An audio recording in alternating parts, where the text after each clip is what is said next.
नमस्कार दोस्तों, हमारी आज की इस कहानी के नाम है रसोई। अरे चाय बनी या नहीं अभी तक? सुशीला जी गुस्से में चिल्लाई।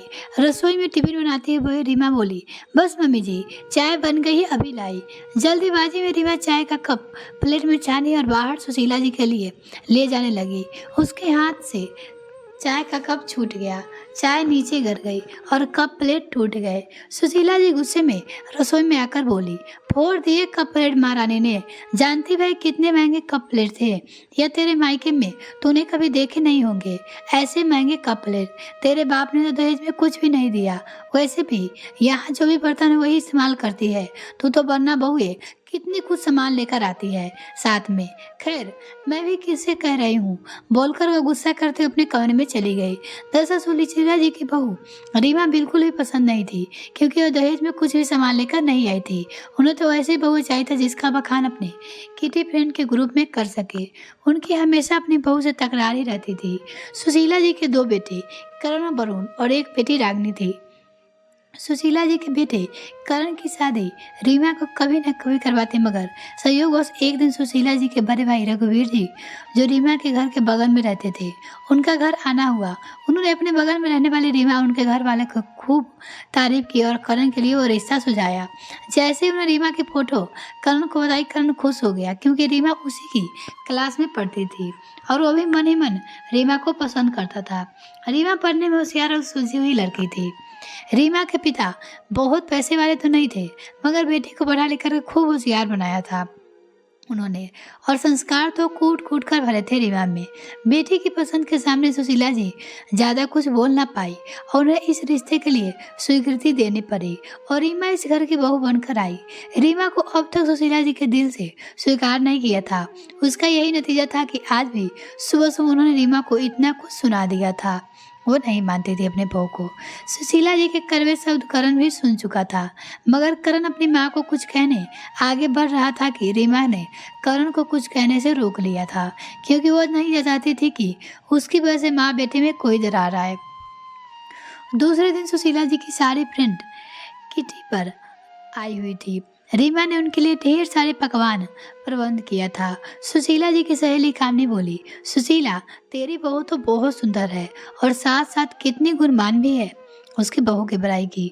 सुशीला बोली, क्या करूँ इसकी सुंदरता का? अचार डालू क्या? तुम्हें क्या पता, दहेज में कुछ नहीं लाई है महारानी। मेरी तो मत ही मारी गई थी कि मेरे कुंवर जैसे बेटे को भिखारन जैसी लड़की से शादी करवा दी गई।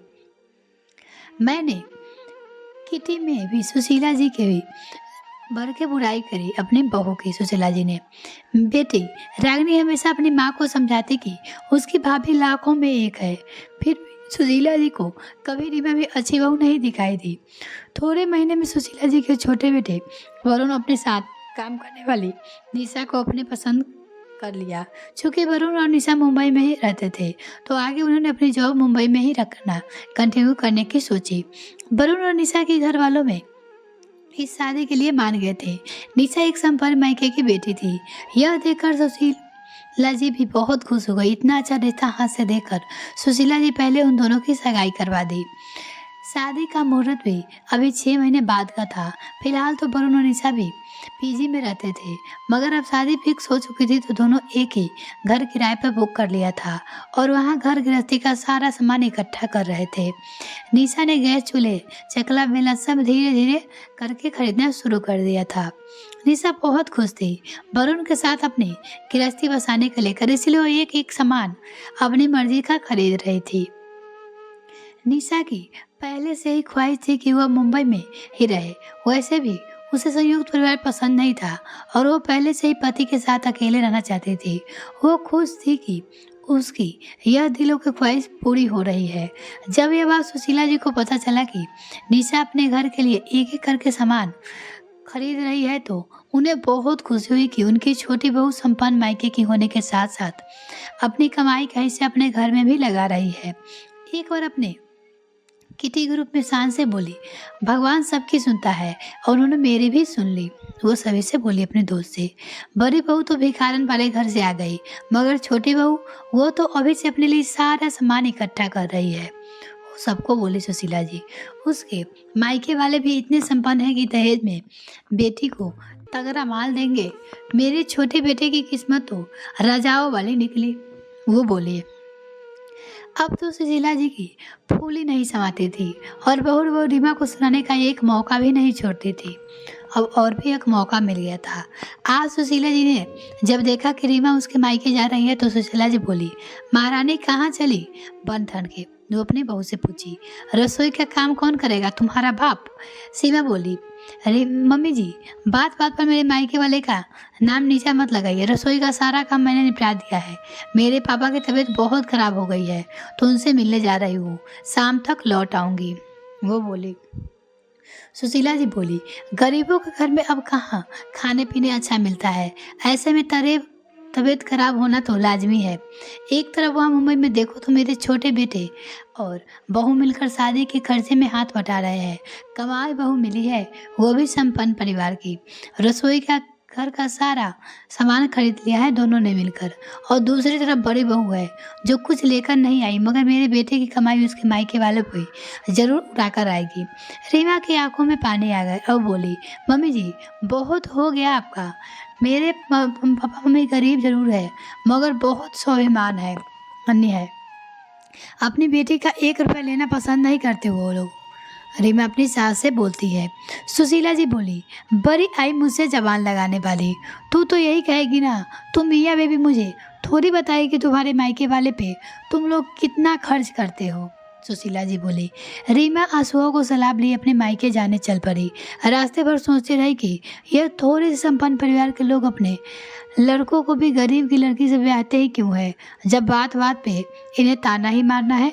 और रही बात घर के सामान दहेज में लाने की, तो निशा अपनी नई गृहस्थी मुंबई में जमाने जा रही है और तो उसे वहाँ नया सामान लेना ही पड़ेगा ना। इस बात पर ताना सासू माँ बार बार मुझे क्यों सुना रही है, वो मन ही मन सोच रही थी। रीमा की सहन शक्ति भी धीरे धीरे खत्म होती जा रही थी।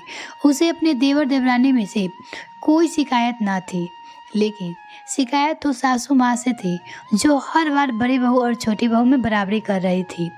आज तक रीमा सासू माँ के ताने सुनती आई थी मगर कभी सामने जवाब नहीं देती थी, क्योंकि उसके पति करण बहुत अच्छे इंसान थे। उन्हीं की वजह से वो खुद भी चुप रहती और करण को भी चुप रहने को कहती। वो बात बात का बतंगर बनाकर घर में लड़ाई झगड़ा नहीं चाहती थी, मगर छोटे बेटे की सगाई के बाद तो जैसे सासू माँ पर ही निकल गए थे। जो सासू माँ पहले उसका अपमान उनकी सहेलियाँ और किटी ग्रुप में करती थी, वही अपमान अब उन्हें रिश्तेदारों अगल बगल वालों में, यहाँ तक कि देवरानी निशा के मायके वालों के सामने तक करना शुरू कर दिया था। और हर बात में अब सासू माँ ने बड़ी बहू और छोटी बहू में तुलना करना शुरू कर दिया था। कुछ ही दिन में देवर वरुण की शादी थी, इसलिए रीमा इन सब बातों पे मिट्टी डालना ही ठीक समझा और वो शादी की तैयारियां में जुट गई। थोड़े समय बाद घर के सारे रिश्तेदार, सासू माँ का किटी पार्टी वाली सहेलियां का ग्रुप, सभी लोग शादी वाले घर में रहने आ चुके थे। रीमा की शादी तैयारियां में बढ़ चढ़ कर हिस्सा ले रही थी। सासू माँ के सारे ताने को भूलकर रीमा देवर देवरानी के लिए बहुत खुश थी, लेकिन वो नहीं चाहती थी कि उसकी यह खुशी थोड़े समय की मेहमान है। उसे इन सब का कुछ भी अंदाजा नहीं था। आज संगीत का कार्यक्रम था जिसमें रीमा बहुत जच रही थी। रीमा की चाची सास ने जैसे ही रीमा की तारीफ की, रीमा की सास सुशीला जी बोली, देवरानी निशा के मायके से आई हुई साड़ी पहनी है। रीमा ने वो बोली अपनी देवरानी से, अब इतनी महंगी साड़ी इनके नसीब में कहाँ है भाई, तुम भी इतरा लो। इतनी सबन मायके की देवरानी मिली है, इसलिए तुम्हें ऐसी साड़ी पहनने का अवसर मिला है, पाया है। तब रीमा ने तपाक से बोली, क्यों मम्मी जी, आपको ऐसा क्यों लगता है कि आपके बेटे में इतनी हिम्मत नहीं है कि मुझे ऐसी महंगी साड़ी पहना ना सके? क्या मैं आज से पहले इतनी सस्ती साड़ी पहनती थी? और वो सब साड़ियाँ तो आपने ही मेरे लिए खरीदी थी मम्मी जी। क्या आप अपने लिए लाई हुई साड़ियाँ को भी बुराई कर रही हो? मम्मी जी, मुझे तो अब तक यही लगता था कि आपने यह सब साड़ियाँ महंगी खरीदी है, मगर सुशीला जी की देवरानी के सामने उनका ही अपमान करा दिया था। आज रीमा ने सुशीला जी से बोली, बड़ी बहू, तुम जलती हो अपनी देवरानी से, इसलिए मुट्ठी यह सब बातें सुना रही हो। अपनी बहू से सुशीला जी बोली। रीमा इस बात का जवाब देने वाली ही थी कि रीमा के कुछ रिश्तेदारों ने डांस करने के लिए खींच लिया और बातें अधूरी रह गई और अपनी सासू माँ को कुछ नहीं कह पाई। रीमा सभी के साथ डांस तो कर रही थी, मगर आज उसका मन अशांत हो गया था, क्योंकि हर बात में छोटी बहू उसके मायके वालों की तारीफ कर उसकी सास उसे और उसके मायके वालों को हर पल नीचा दिखा रहे थे। वह समझ चुकी थी कि छोटी बहू के आने के बाद उसकी जिंदगी बहुत कठिन हो जाएगी। दूसरे दिन सुबह सुबह रीमा ने रसोई में महाराजा से कहकर सभी के लिए नाश्ते और समोसे और चाय का प्रबंध करवाया। रीमा सभी को चाय नाश्ता परोसी रही थी और भाग भाग कर सुबह से के दूसरे काम निपटा रही थी। सभी लोग समोसे की बहुत तारीफ कर रहे थे और साथ साथ रीमा की भी। इतने में सुशीला जी की नंद बोली, रीमा समोसे तो बहुत करारे बने हैं, जरा और ले आना। रीमा तुरंत रसोई में गई, बहुत सारे समोसे ले आई और सभी को मनुहार करने लगी। रीमा की बुआ सास उनकी भलाइयाँ लेते हुए बोली, तेरी जैसी बहू सबको मिले रीमा। यह देख सुशीला को बहुत जलन हो गई और बोली, अरे रीमा को छोड़ो, अब तो मेरी छोटी बहू की तारीफें करने के दिन आ गए। उसने तो मुंबई में चम्मच से लेकर एसी तक सारा सामान खरीद लिया है वहाँ। वो बोली, छोटी बहू तो कमाती भी है और रीमा तो आज तक चवन्नी तक नहीं कमाई है। आज रीमा की सासू माँ की यह बात सुनकर बहुत चुप गई। रीमा ने आज तक अपनी सास की सारी जिम्मेदारी बखूबी निभाई थी।